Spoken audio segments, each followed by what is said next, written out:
Hello, good morning students.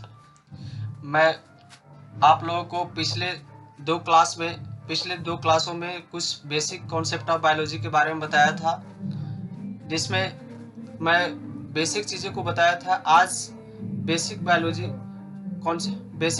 Part 3 के बारे में कुछ मैं बताने जा रहा हूँ, जिसमें father of various branch in biology, इसका हिंदी होता है जीव विज्ञान के विभिन्न शाखाओं के जनक। यानी हम लोग को ये अध्ययन करना है कि जो ब्रांच ऑफ बायोलॉजी हैं उनमें कौन कौन से सब्जेक्ट आते हैं और जो उनके ब्रांच हैं उनके ब्रांच के जनक कौन हैं, इसके बारे में मैं बताने जा रहा हूँ। जो कि ये 11th 12th paramedical, neat and सभी कॉम्पिटिटिव एग्जाम्स के लिए जरूरी है। जो मैं यहाँ पर देखिए, ब्रांच ऑफ बायोलॉजी और इधर है फादर, इनके जनक कौन है, और इधर बायोलॉजी का शाखा।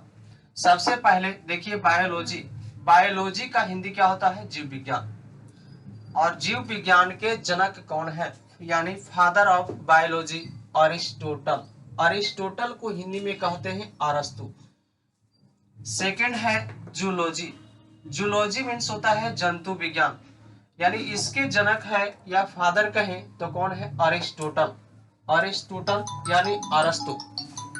कौन है, अरस्तु है। जबकि थर्ड नंबर है बोटनी है। थर्ड नंबर कौन है, बोटनी है, जिसका हिंदी वनस्पति विज्ञान होता है। जिसका हिंदी क्या होता है, वनस्पति विज्ञान यानी पेड़ पौधों के बारे में अध्ययन करना।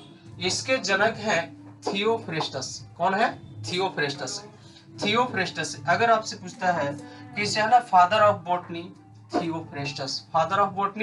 थियोफ्रेस्टस, हिंदी में भी यहाँ पर लिखा हुआ है थियोफ्रेस्टस। और फोर्थ नंबर है माइक्रोबायोलॉजी यानी सूक्ष्म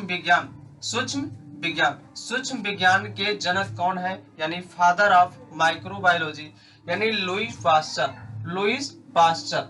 इसको हिंदी में भी यहाँ लिखा हुआ है कि परेशानी ना हो, लुईस पास्चर है ना, लुई पास्चर। थर्ड अगला फाइव है ना, फाइव नंबर बैक्टीरिया मीन्स होता है जीवाणु और लॉजी मीन्स होता है स्टडी, यानी बैक्टीरियोलॉजी का मतलब होता है जीवाणु विज्ञान, यानी जीवाणु के बारे में अध्ययन करना। इसके जनक यानी फादर कौन है, रॉबर्ट कोच। कौन है, रॉबर्ट कोच, यानी father of bacteriology Robert Koch. Next sixth number immunology means होता है प्रतिरक्षा विज्ञान, यानी इम्यून सिस्टम के बारे में अध्ययन करना। यानी इसके जनक है फादर कौन है, Edward Jenner. Father of immunology Edward Jenner, इसका हिंदी भी यहाँ लिखा हुआ है एडवर्ड जेनर।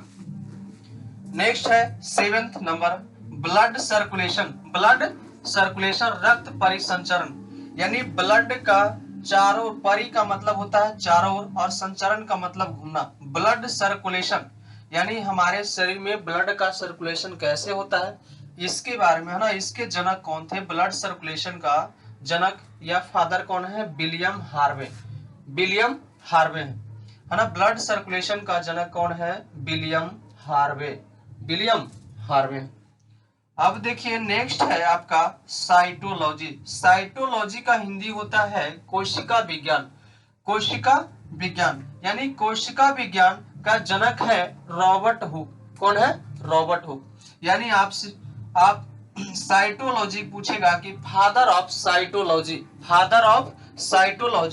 तो इसका है ना, इसके फादर कौन होंगे, रॉबर्ट हुक। क्या है, रॉबर्ट हुक। इसको हिंदी में भी यहाँ लिखा हुआ है, थोड़ी सी प्रॉब्लम है, नीचे दिखाई नहीं दे रहा होगा, है ना, रॉबर्ट हुक। अब नेक्स्ट देखिए, अब इसके बाद आपका आता है कि नाइन्थ नंबर में आपका म्यूटेशन। क्या है, म्यूटेशन, यानी इसका मतलब होता है उत्परिवर्तन। क्या है, उत्परिवर्तन। देखिए म्यूटेशन मीन्स क्या होता है, उत्परिवर्तन, यानी father of mutation father of mutation Hugo de bridge. Hugo de bridge, देखिए यहाँ पर हिंदी में भी लिखा हुआ है कि father of mutation Hugo de bridge. Father of mutation क्या है? ह्यूगो डी ब्रिज, याद रहेगा आपको। अब देखिए नेक्स्ट है टेंथ नंबर। टेंथ नंबर में आपको कहता है कि माइकोलॉजी। माइकोलॉजी यानी कहता है कि माइकोलॉजी, इसमें कवक के बारे में यानी फंगस के बारे में अध्ययन करना, यानी फंगस के बारे में हम अध्ययन करते हैं तो उसको हम क्या कहते हैं? माइकोलॉजी। क्या कहेंगे? माइकोलॉजी।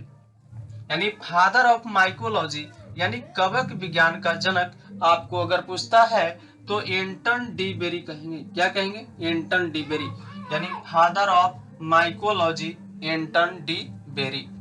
एंटन डी बेरी यहाँ हिंदी में भी लिखा हुआ है एंटन डी बेरी। अगला है नेक्स्ट 11th नंबर है plant physiology. Plant physiology, plant physiology यानी प्लांट मीन्स होता है पेड़ पौधा या पादप भी कह सकते हैं, और फिजियोलॉजी का मतलब होता है फिजियोलॉजी, इसमें कार्य यानी कहता है कि पादप में जो कार्य के बारे में ना, पादप कैसे कार्य करता है, तो है ना father of physiology. Father of physiology इसके है ना, इसके फादर कौन है? स्टीफन हेल्स। स्टीफन हेल्स पूछ देगा आपसे कि प्लांट फिजियोलॉजी के जनक कौन है या फादर कौन है, तो स्टीफन हेल्स। कौन है? Stephen Hales. तो यहाँ याद रखना है कि father of plant physiology Stephen Hales. थोड़ा सा नाम टेढ़ा है, इसको ध्यान दीजिएगा, याद हो जाएगा। अगला है 12th नंबर आपका है modern botany. Modern botany, modern means आप लोग जानते हो कि मॉडर्न मीन्स होता है आधुनिक। क्या होता है? आधुनिक होता है। मॉडर्न मीन्स क्या होता है? आधुनिक। और बोटनी मीन्स होता है वनस्पति विज्ञान। क्या होता है बाबू? वनस्पति विज्ञान। अब देखिए आधुनिक वनस्पति विज्ञान यानी आज जो कहता है कि आज का जो समय है, इस समय के जो पिता कौन है बोटनी का, यानी फादर कौन है, तो कैरोलस लिनियस है। कौन है? कैरोलस लिनियस, यानी father of modern botany Carolus Linnaeus. Carolus Linnaeus. अब देखिए नेक्स्ट है 13 नंबर जेनेटिक्स। क्या है? जेनेटिक्स। जेनेटिक्स मीन्स होता है अनुवांशिकी। क्या होता है? अनुवांशिकी। अनुवांशिकी यानी अनुवांशिकी का मतलब होता है कि आने वाले वंश में, है ना, आने वाले वंश में। अब देखिए कहता है कि आने वाले वंश में जाने वाले गुण के बारे में, है ना, तो जेनेटिक्स का जो जनक कहता है फादर ऑफ जेनेटिक्स, तो यहाँ होगा Gregor John Mendel. Gregor John Mendel, यहाँ पर ध्यान से देखिएगा, ग्रेगर जॉन मेंडल। अब देखिए नेक्स्ट है 14 number modern genetics. Modern genetics यानी जेनेटिक्स के बारे में हम पहले पढ़ लिए कि अनुवांशिकी का जनक थे ग्रेगर जॉन मेंडल, जबकि मॉडर्न जेनेटिक्स के बारे में यानी आज जो है आधुनिक अनुवांशिकी यानी आज के समय में जो जेनेटिक्स के फादर है, कौन है? टीएच मॉर्गन है। कौन है? TH Morgan. अब नेक्स्ट है 15 नंबर। आप देखिए लास्ट ये है 15 नंबर। 15 नंबर आपका कहता है कि फार्मास्यूटिकल साइंस। फार्मास्यूटिकल साइंस यहाँ पर देखिए ध्यान से, है ना, फार्मास्यूटिकल साइंस यानी औषधि विज्ञान का जनक। औषधि विज्ञान का जनक, या आप इसको एक और नाम से जान सकते हैं कि फादर ऑफ मेडिसिन।